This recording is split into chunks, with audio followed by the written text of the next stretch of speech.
You're so good at this, Christine. I don't think I am, but I'm enjoying talking to you. It's easy. People at SaaStr, for some reason, really love like high quality tequila, right? It's like these things add up. Like, where's the return on this? Got a tattoo. Will, can we actually see the tattoo? You got a trim tip? Am I allowed to curse? We help our customers, blah, blah, blah, and put that person to sleep. Use the menu approach. And I get a call from Brian over at SaaStr, and he goes, you guys know you're not allowed to distribute that within the property, right? From the Demo Stack Studios in Scottsdale, Arizona, this is Go to Market This Week. Hi, Christine. How are you? Oh, so good. How are you this morning? I'm so excited because I've got Christine Rodgers, the president and COO of Aspireship, here in Phoenix with me for episode 1 of Go to Market This Week. So, Christine, you are like the one original born and raised Arizona resident. Been here since like junior high, so I feel like native. Where are you from originally? All over the place. Before here was Philly, so back east for the most part. See, I didn't realize that. I'm learning something new. I know. And I love the story of how we met because I had gotten into tech kind of by accident, didn't really know a lot of people, and then twice in the same day, Oh, it's so weird. 2 people emailed and said, you two have to know each other. That was it. I know, 2 great people, and that was just the strangest thing. We both got intros that same day, and then we met right after. Perfect. I know. How did you get into technology? Where did you start? Because you went to Arizona State. Works up. What'd you study at ASU? Criminal justice. So I thought I was going to be going into law.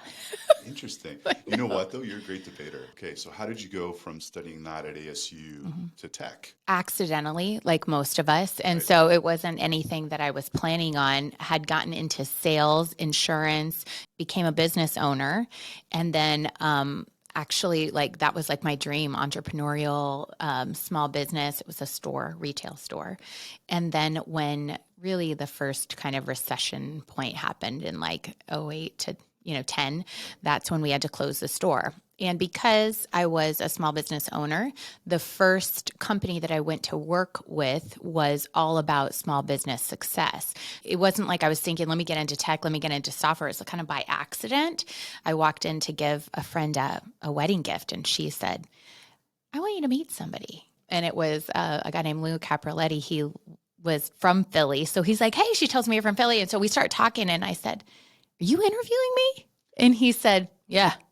And I had no idea. I was in there just to say hi. And so he started telling me about the company and said, you'd be amazing at selling this because you have an actual experience as a small business owner and the pain of it, and you'd be great at selling it. So your first role was as an IC? Yeah. And how did that go? I'm not awesome. Like, I'm a good seller.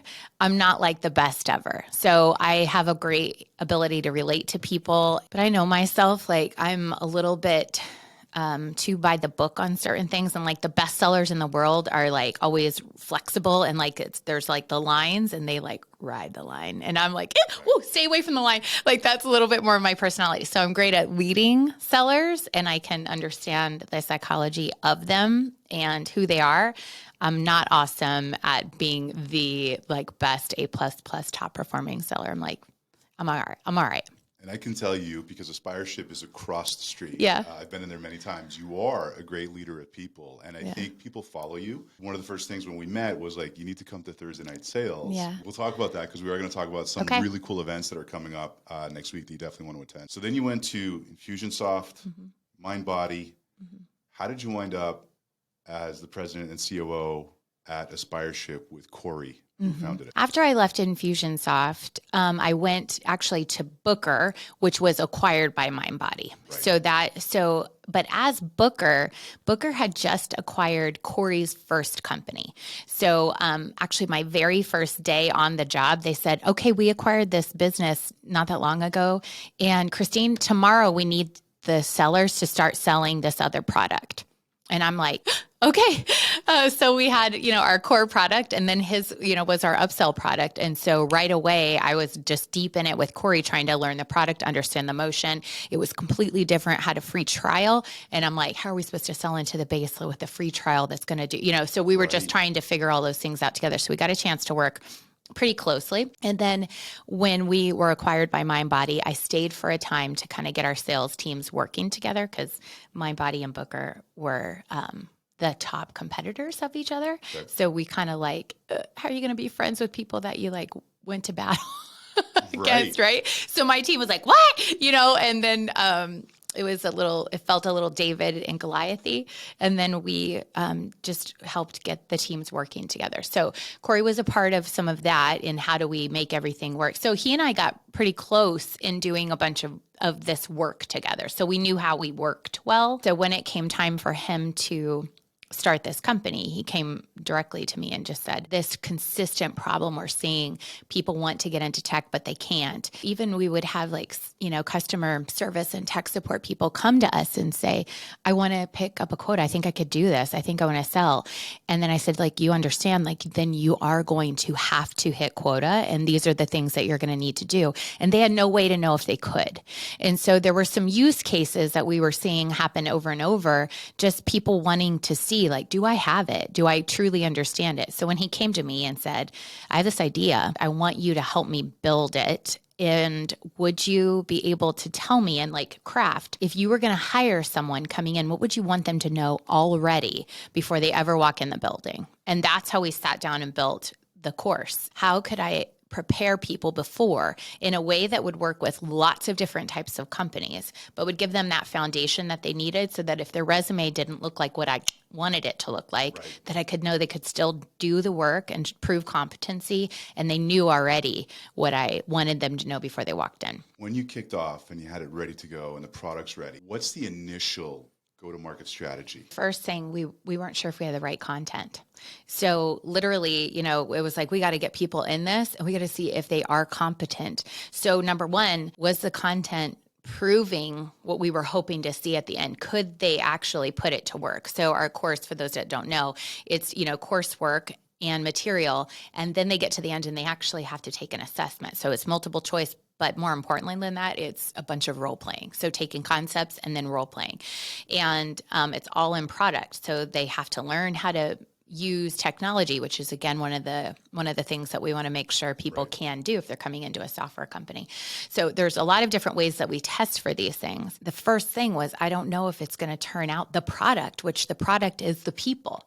And can I then sell them? I didn't know could they do the work. And I was I didn't even know what the pass rate would be, as far as if I score them out at this percentage on this rubric and scorecard, what's the correct percentage that they should have to hit in order to be competent? So I'm creating a product called Person, who is a learner, and can they actually make it work? So the first thing was figure out if this thing works, if they can do the work, if they're hireable, and if when they're hireable, they can actually do the job and do it well. So all of that was really trying to test the product. Would it work? We got it right. Only had to remove one class because we were seeing drop off. We were watching people getting through and then dropping off. So we had to remove one class that wasn't quite getting the value. Then we saw, more people going through and it working. And then we had our first 4 of them hired. And then we were watching, and I was getting a lot of feedback, how's it going? How are they ramping? How are they, assimilating? Do they understand the business of SaaS? And those 4 did very well. So then once they started, I felt more confident that we were getting what we needed. And then COVID happened. Launched October 2019. We were building everything, and that's when we launched the first course. And then we had people going through it. We had them testing. I was failing a lot of people, nervous, oh my gosh, if I'm failing them, I don't have a product, but also I really don't think they can do it. And then giving them guidance. It was fascinating to watch the whole process. Got the first 4 placed right in Q1. And it was okay, I think we have a good product market fit for this.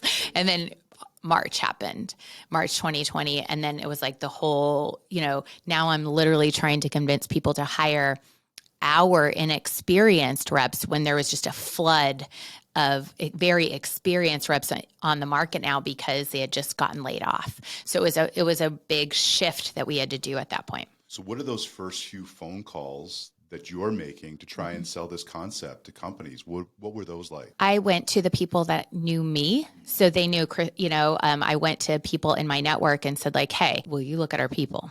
And will you tell me, like, take them through a hiring process. We didn't charge them for them, right away. We were just seeing, like, would this work? What we did is we tested pricing. We tested, should we do it this way? Should we do a monthly fee? Should we do a one per? What's the per hire fee need to look like? So we had to test.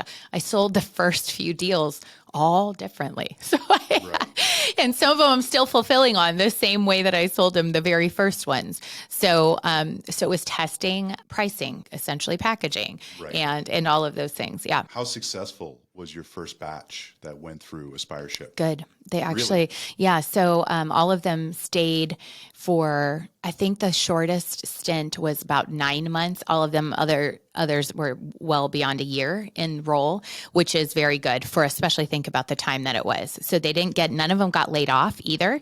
So even through, when people were getting laid off and all of those times, like, they were staying. What we found is when all the big companies started doing a lot of those big major layoffs and things like that, we went down market because the companies that were smaller still needed one person. They needed just one. They didn't need 10. So they would say, Christine, the person that we just hired, awesome, she's awesome, but, like, I have 3 other people that I kind of want to take it to, but I know if I put them in your program, you're going to try to place them if they pass. And I'm like, yeah, that's true. So they said, could you just, like, let us use the training? And that's how we started developing, additional product. Now we can actually help develop people internally in teams as well. And also the leaders like it because I'm saying things like, don't be a giant victim, and they don't have to.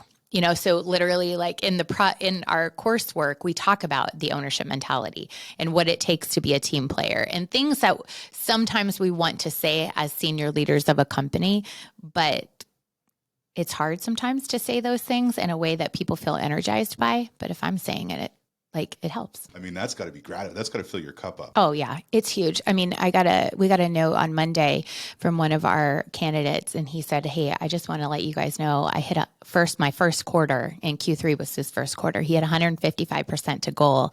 He said, you guys changed my life," and that was just. I mean, I have chills. It was, like, so gratifying to hear. I got chills too. Yeah. And you guys have all these thank you notes posted all over the office, right? It's that rocket fuel for Aspireship. So fun. It's so fun. Like, that's one of my most favorite things, is just because it is absolutely hitting people and you're changing people's lives and they're changing their own lives. I mean, we're a little part of it, but it's so amazing to be able to, it's just really gratifying to see. Just to give them that inertia to get them started. And belief. Like, that's the other thing. Because sometimes, we all know you can be telling everybody how confident, how great you are, but if you really don't know it, sometimes people just don't know. And so when I say you passed, you can do this job.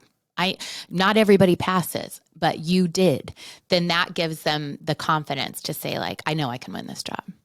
So I think that helps a lot because not everybody passes. I think what's interesting is that it's such a unique basket of candidates that you're pulling from. Yeah. There was a Wall Street Journal article that referenced Aspireship a couple months ago because you were taking all these teachers and helping them re-career for sales. And that's not something now, after the fact, with all the success you've had with it, you can kind of see how that lines up. But I'm sure initially it's like, teachers, can they sell? And then that's the thing is I think we are bumping up against this established way of thinking around salespeople are this way or have this background. And really, it's just wide and broad. And there's so many things. And it's about their competency. Like, can they put it together? Do they get it? Do they understand how to, we used to say, do you have to get the gab? Do you have to get the gab?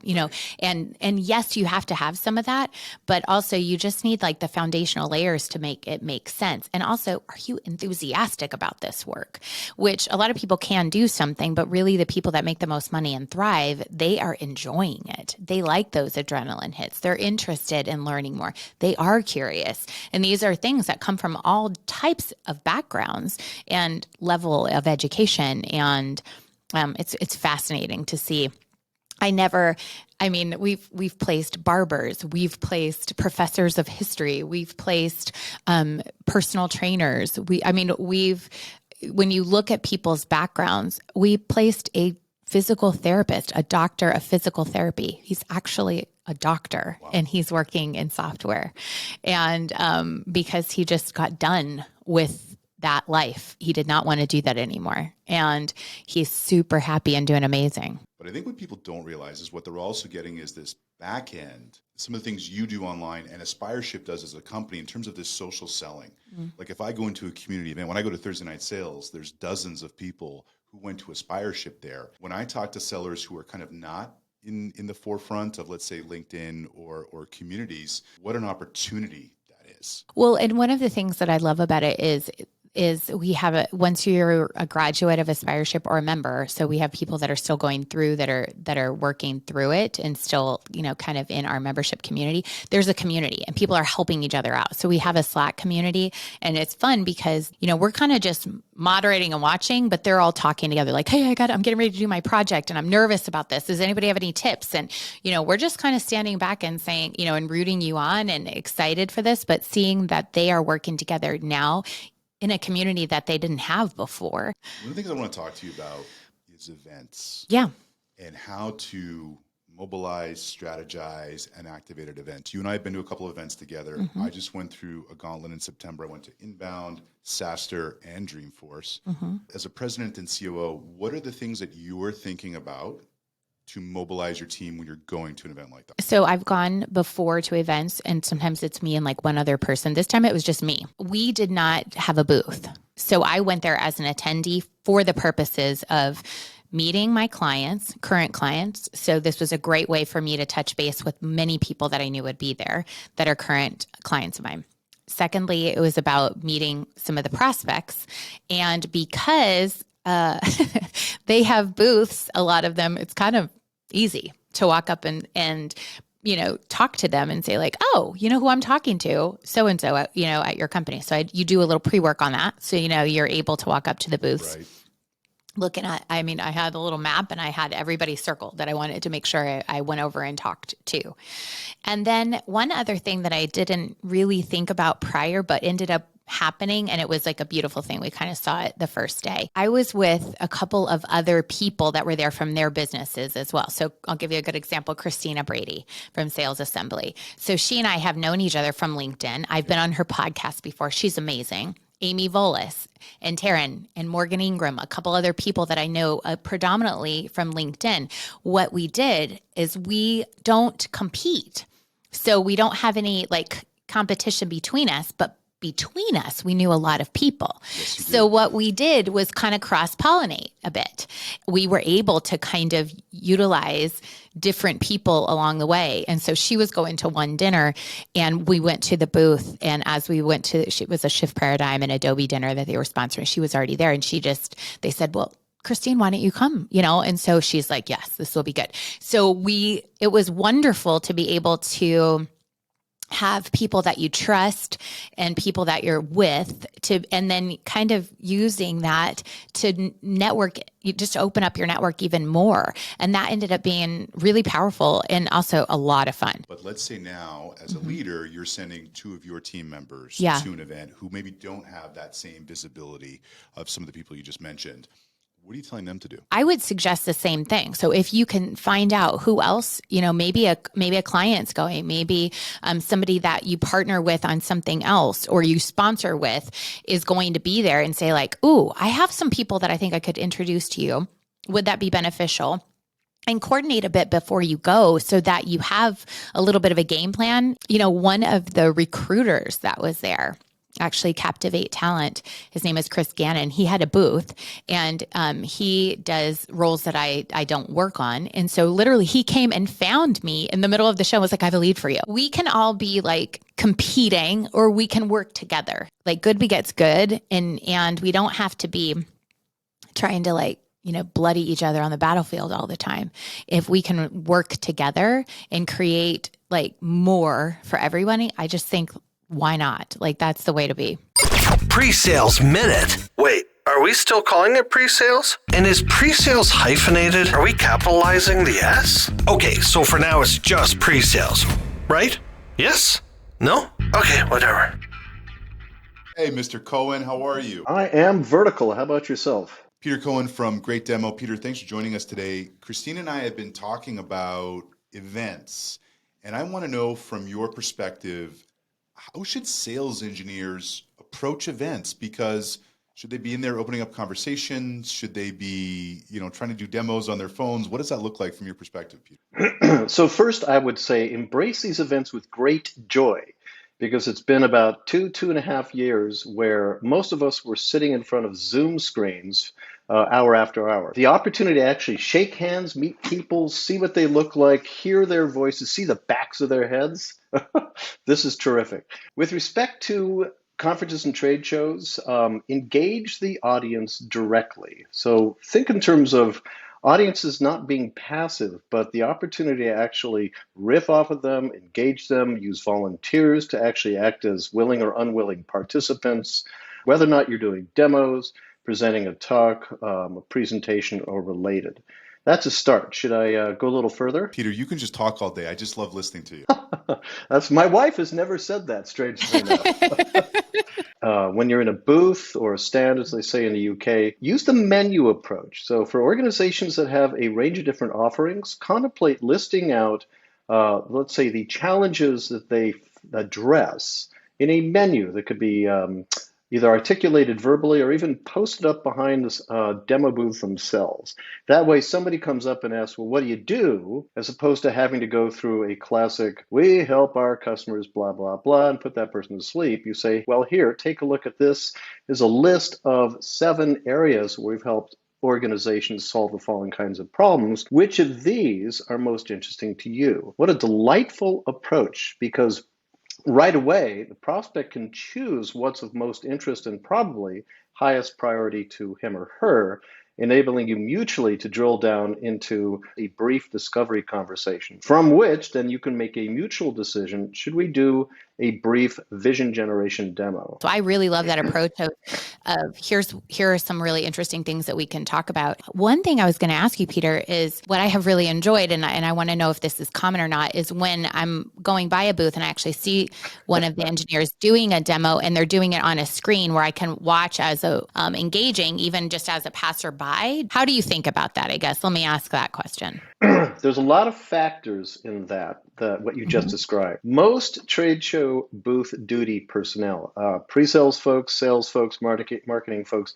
they stick in their booth. They stand right at a demo station or the reception station, and people flow by kind of glancing and looking. And it's fascinating because very often people that are looking in the booth are kind of interested, but they're unsure whether or not they're comfortable to engage. Because if you walk up to a demo station as a prospect, you know you're going to be addressed by a salesperson or something similar. So people are cautious.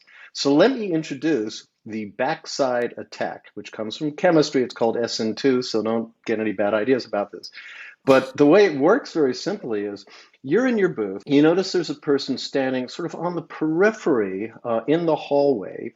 What you do is you sort of walk around sideways, and you sidle up sideways, watching that same screen, for example. And then you lean over and you simply say, hey, does this look interesting? Or some other similar kind of gentle introduction.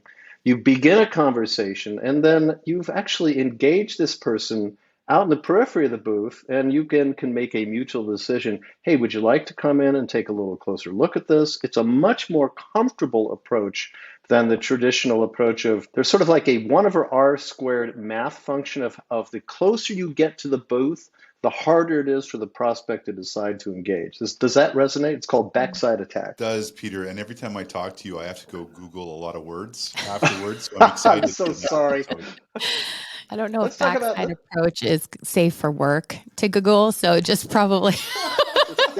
Just be cautious. Let's talk about handoffs, because the scenario you described is so typical. Salesperson grabs a prospect from the floor, drags him or her into the booth, takes him or her up to a demo station and says, show this person a demo.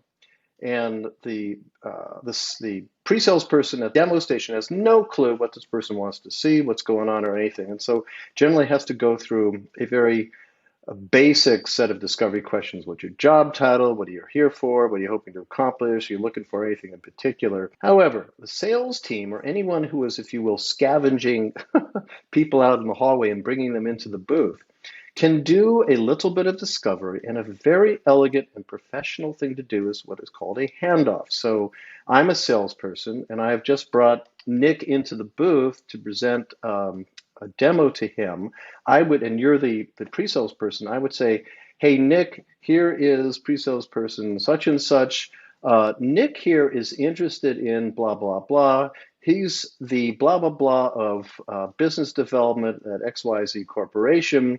What he shared with me so far is he has struggles with X, Y, and Z. Number one, the prospect feels like the initial interaction was productive and he or she felt heard. Mm-hmm. Number two, the pre-sales person's got some real and substantive information to work from. And number three, it's just comfortable for all the parties. It's an elegant and professional way to do things. Do you suggest that the sales rep stay there or walk away? That's really dependent on the nature of the booth duty. Some reps are actually tasked to go and bring people into the booths, or into the booth, and so they're tracking their progress. I brought 52 people to the booth today. Conversely, it might be a prospect that's in his or her territory that's very important, in which case you want to stay with that person. So this is situational. Peter, I got to fly in here from Trinidad, California, because I think you and I are going to have a great conversation. Exactly. Peter Cohen from greatdemo.com. Also, there's a new book out, Doing Discovery, the single most important element of software sales and buyer enablement processes. Peter, thank you so much. That was great as always, pal. This is going to be a regular thing. I got news for you. You can't say no to me. One of the things that kind of makes me nuts is the opportunity. You spend all this money on a booth. Yeah. And then it kind of looks the same as everyone else's. Right? Maybe a little different logo, a little bit of different colors, but everyone's kind of reserved, pulled back. I'm painting with a broad brush, but this is my experience at events. And I always think of an event as a huge opportunity to really stand out. Yeah. If everyone is zigging, then zag. And I think there still needs to be an activation as opposed to just kind of pulling people to you, right? When I put my attendee hat on, it is the things that kind of catch my eye, but more so it's unique. So I know one of the booths was doing kind of caricatures of people, and then they had them printable for the back of their lanyard and their name tag. So it was like a sticker, that went on there. It was so cool. So that was very unique and very fun to see. So that was, I love when you kind of get drawn into that. Also, it was effective because you're actually sitting there while somebody is drawing you, and you at least have 6 minutes, because that's how long this artist was. She was doing it right there. And then it was up on a screen. So those walking by could see her. Well, the person sitting couldn't see what it was looking like, but everybody else was like, oh my gosh, it's so cool. So it was like an experience. And also it was 6 minutes. So she's sitting there. The rep was there just chatting with her, not overselling, not doing different, making it uncomfortable, but just chatting with her while she was sitting for it. And I thought, this is really smart. This was really smart because it is something, and everybody else, I was sitting there watching as she was having it drawn. So it was amazing. I think another thing that I saw at SaaStr in particular that I thought was really smart was Scratchpad had these big deal energy baseball hats. Yeah. Which, first of all, is smart. Cute. Whoever put that together was a great idea. But I think what they were doing was they were either giving them out or incentivizing people at other booths to wear these big deal energy hats. They were everywhere. I saw them too. Yeah. So you couldn't miss them. They were really bright also. So I think that mattered. And people were like, where'd you get that? Where'd you get that? Because it is nice little pun kind of, that makes everybody think something a little naughty and it's funny. So that's perfect for salespeople, we just love all that.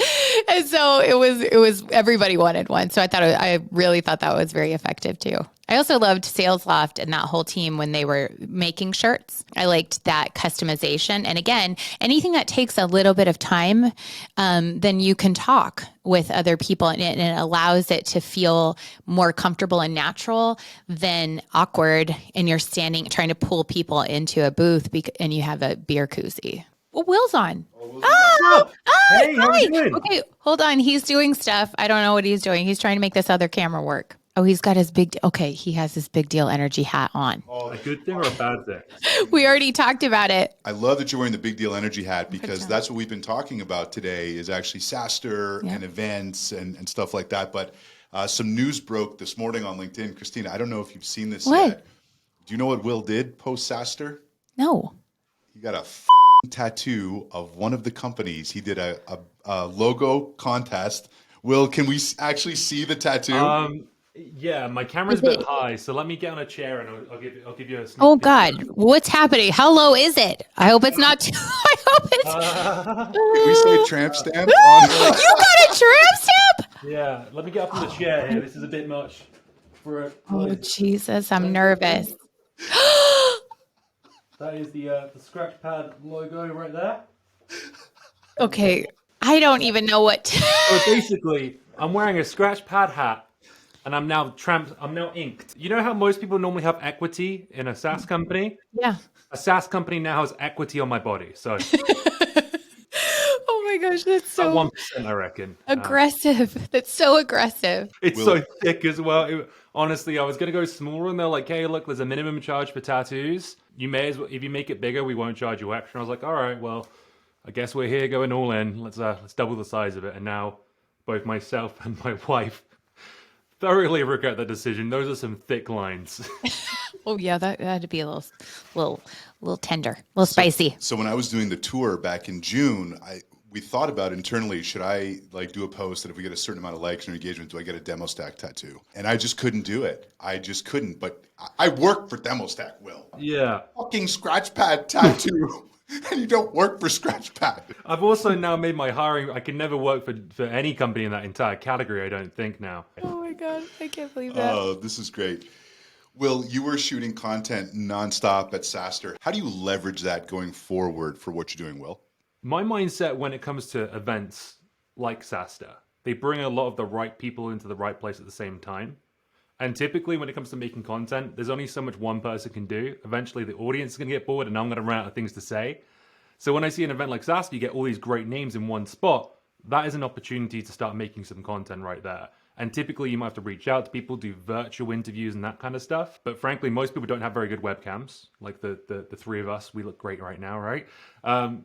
But most people don't have high quality audio equipment. So going to them almost is saving a ton of work. The team and I, we grouped up. We said, here, Will's going to this event for 3 days. What can we get out of this? And we came in, 3 or 4 videos we wanted to make. And while I was there, it was just 100% recording, making content the whole time. I liked, just as an observer of how you were doing it too, the energy is high. But you can tell everybody felt really comfortable and not like, you're on, say this, don't say this. It was just very loose but the content was sharp. So I thought you did a great job. You always do a great job, Will. Dark social and social selling are like big buzzy words right now. And a lot of people are trying to get their head around it. But there's a lot of people who are effectively leveraging those techniques.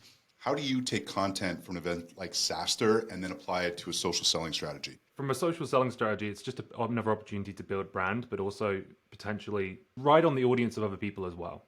So a lot of the videos I made relied on the brands that were there, the other kind of thought leaders who were there as well. And by getting involved with those people and making them part of my content, that exposes me to their audience as well. So it's going broad.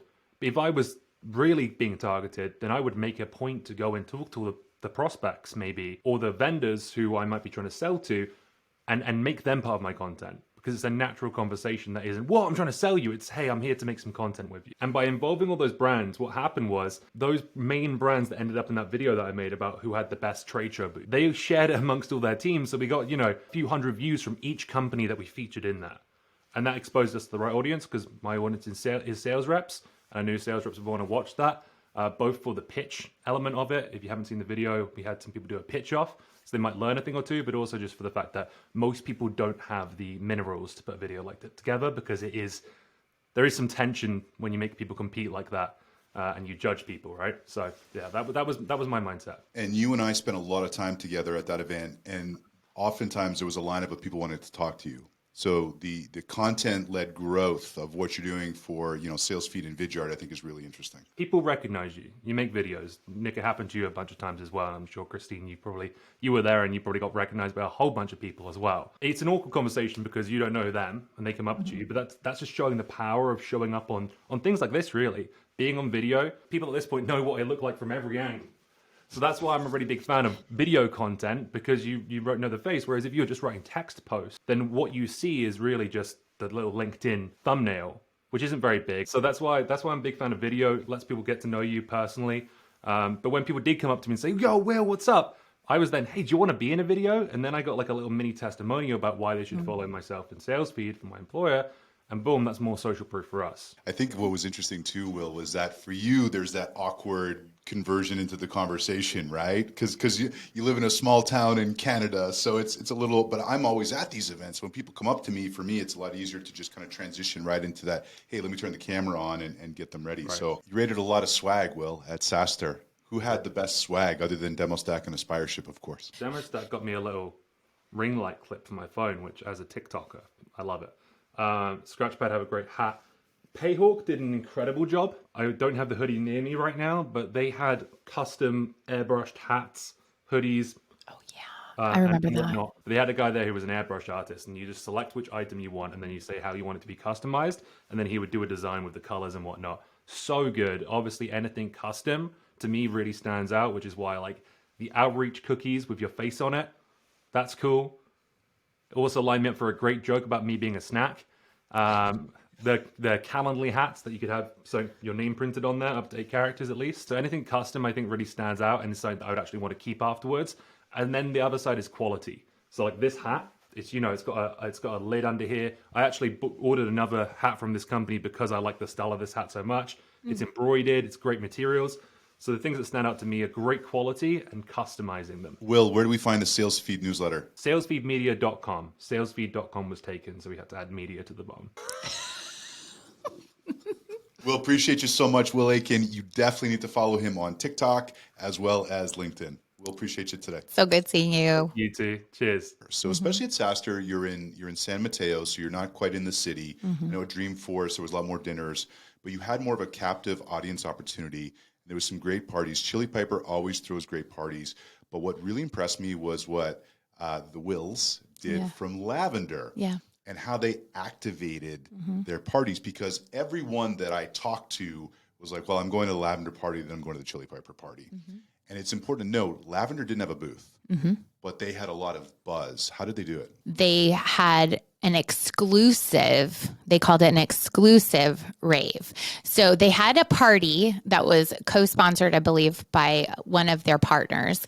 And so people knew about that, and anybody who partners with them or customers or whatever knew about that first party. So, but then what they had, they were all wearing these very like capes and wizardry. Wizard costumes. It was so it stood out at SaaStr. They were wearing these things, and then they were passing out these like a mixed tape CD, and it was like, here is the information, and it had a QR code on it. So I didn't even know where this exclusive rave the night after was going to be until I did that little QR code. So it was very, it made it feel like only certain people will be there.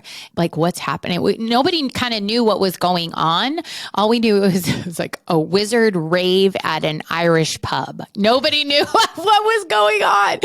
So it was, I mean, it had a little bit of mystery to it, and also a feeling like, if I am invited to this, then it's exclusive. I should definitely go, so you had a feeling of probably FOMO if you weren't there. I got there and the line was all the way down the block. Yeah, it was very effective, I thought, the way that they did it. And the fact was, the entire time, everyone was talking over the 2 days about Lavender because of those events. Every conversation was, hey, what are you doing later? Lavender and Chili Piper. So how many times was the name Lavender dropped? Yeah, tons. There were lots of different people that were there. So it made for great conversation. We actually were talking even over the music and things and getting to know people. I mean, you and I both know so much business happens outside of business, and having fun and connecting with people, like that brings you to a different level of the relationship and trust. We might be a little bit more loose if we have a drink in our hand. It's all right. Like we're going to extend trust to each other and not be worried about, if my mouth is a little bit more expressive than typically what I would be on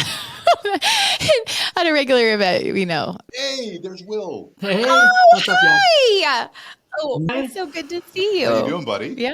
Seeing y'all both in person, I'm loving this. Oh my gosh, we were just talking about you. Well, I'd hope so. I'm coming on. Am I allowed to curse? Yes. Okay. Worst case, we'll bleep it out. Will, what is your title? Because you're just kind of ubiquitously the Wills at Lavender. That's perfect. I mean, I'm a co-founder. I think my technical title is COO, but I do a good bit of everything. You had to think about that? A little too often. So, Will, Christine and I have been talking about events specifically and some of the things we saw at SaaStr. We've been gushing about how well you activated the parties that you threw. Where did that idea come from? It's actually kind of a funny story. So the parties weren't really on the agenda until a few days prior to SaaStr. The original plan was, still to dress like wizards, be loud, do that sort of thing. We posted a picture it was Dorothy, posted a picture of her packing up her swag in Phoenix, and I get a call from Brian over at SaaStr, and he goes, you guys know you're not allowed to distribute that within the property, right? And I was like, wait, what? He's like, yeah, you're not a sponsor, you can't do that. I was like, that makes sense, okay. I gotta go have some phone calls. So I call Will, and he's like, oh, you gotta be kidding me. And just like it spirals real quickly into, okay, well, let's figure out what we're gonna do. Okay, we need to have an event where we're gonna put this together. We're gonna do this. And we've been talking with Correlated about putting together a happy hour. Sort of spun on top of that, and we're like, well, there's also this like big gap within like the time frame of when folks are having parties. We just saw this white space after 9 p.m. on Wednesday. And so we're like, let's just do both. If we can't like do all the things that we want to do at SaaStr, let's do some of the things that we want to do outside of SaaStr. Casey, our CTO, my co-founder Casey. So people know the Wills, but they don't know the third within the trifecta, which is Casey. Casey is the wizard behind the curtain within Oz, right? He's building the machine. And so it was kind of funny how we all like fell into our roles, where Casey and Animesh from engineering are like building out this party idea. And, Will and I are working through like the marketing side, like how are we actually going to like promote said event. And then something you said within, I think it was like an early TikTok you put together, which is like, get in the fucking aisle, right? Get in front of them and be like in their face. And so Josh and Dorothy, they were one-to-one being like, are you coming? Like, here's, your invite. And so what we did was we made like a mixtape of our Lavender Dust song with a bunch of different like remixes of it. We just did that on like Fiverr. It doesn't cost much to do those kinds of things. And so like we came up with like a like physical item that we could give people. So it was like a mix of all these different things coming together. And really just the team working together on making these things happen. So, Will, a week later or 2 weeks later, what is the results of that party? It's a good question. So that was like the big thing that we were trying to figure out is, does this actually turn into revenue?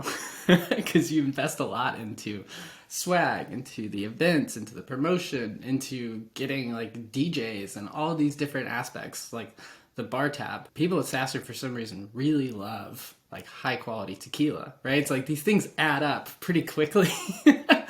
Like, where's the return on this? We've gotten a few really solid conversations started out of these efforts. We looked at the year prior. So I came solo for SaaStr the year before. So like step one was just me on the ground solo. We got an angel investor out of that. We got our biggest client to date after that. And every single one of our clients that we met with expanded their contract size. So we're like, we know this works. We got to put ourselves out there. We got to do this. And so for this one, we brought the whole team and we decided to just like go all in on it. So far, there's some really strong signals that the return is going to be pretty solid.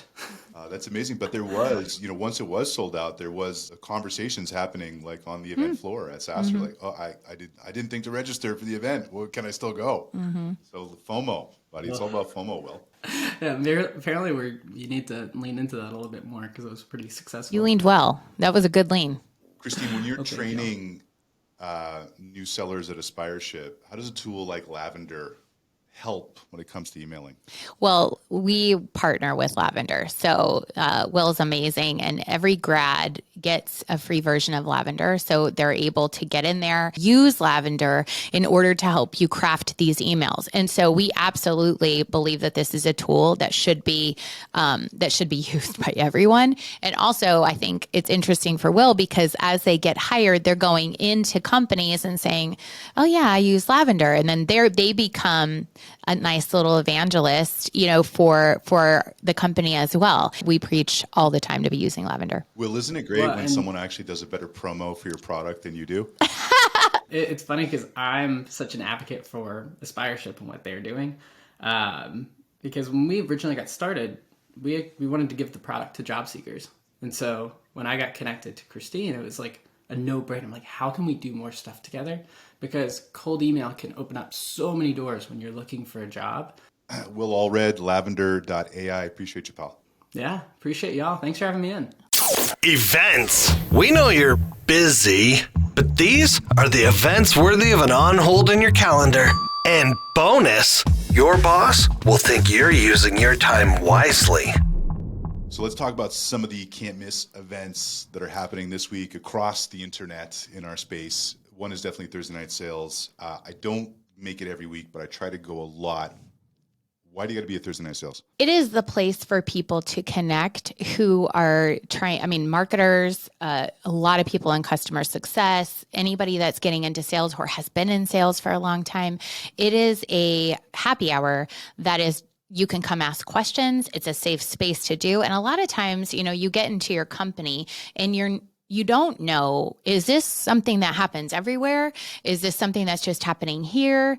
How do I maybe have a conversation that is uncomfortable with my leader?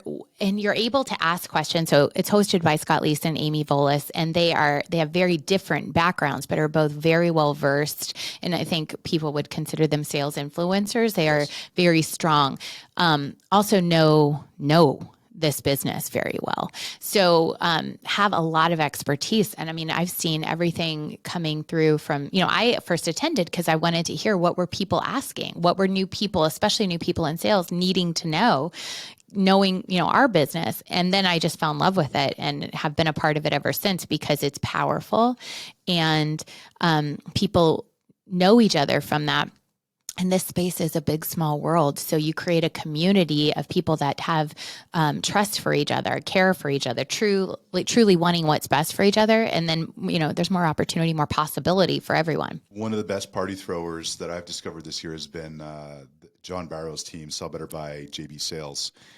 They've got 3 events coming up this week. They've got one October 12th in LA, October 13th in Denver, and October 18th in Austin. They throw a really good party. I've been to 2 of them in Atlanta and in Boston. So that is an absolute can't miss event that I will be attending this week. This is interesting. Listen to this. Okay. October 13th, Salesforce and the Harris Consulting Group are hosting a webinar on no pressure closing. Bilal Batrawi, Ian Koniak, Chantel George, and Donald C. Kelly. It's a good group. That is It's a very strong group. Yeah. It is a strong group. So put that on your calendar for October 13th.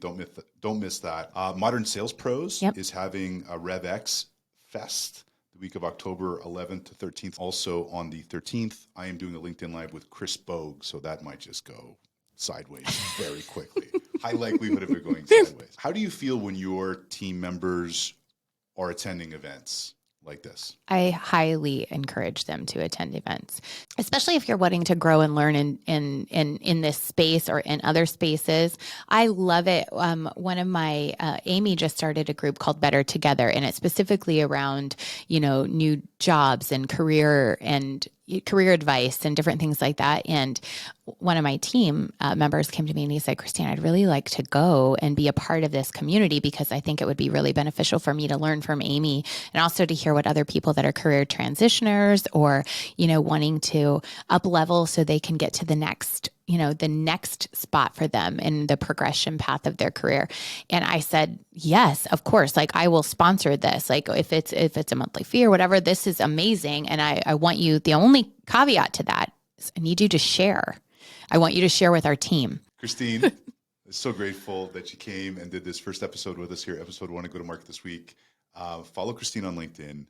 come to Thursday Night Sales. If you know anyone trying to break in to SaaS, either on the sales side or customer success, Aspireship.com. Thank you. I just had so much fun. I'll do this anytime. Anytime. Thanks so much. Please follow us across all of DemoStack's social media.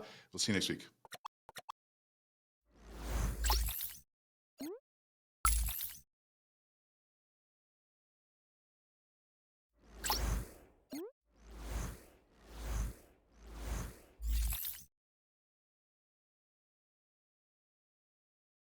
Hey, I didn't have a heart attack. Woo!